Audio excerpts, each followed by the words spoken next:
சாமி கும்பிடலாம். அது சாமி கும்பிடுறேன். அம்மாச்சி சாமி கும்பிடுறேன். விட்டல விட்டல பாண்டரங்க விட்டல விட்டல பாண்டரங்க. ஹரே கிருஷ்ணா ஹரே கோவிந்தா. சரி அதான் நாங்கள் சாமி கும்பிடுறோம். சூப்பர். நான் சொன்ன மெஷர்மெண்ட் அப்படியே செஞ்சிங்கன்னா உங்களுக்கு பாருங்கள் நல்ல அல்வா மாதிரி கேசரி சூப்பராக இருக்கும்.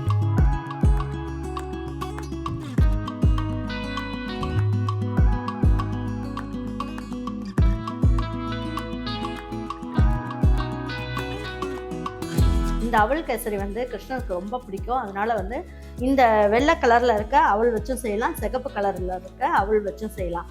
இதை வச்சுட்டு நான் எப்படி செய்யலாம் அப்படிங்கிறத வீடியோக்குள்ளே போய் பார்க்கலாம் வாங்க.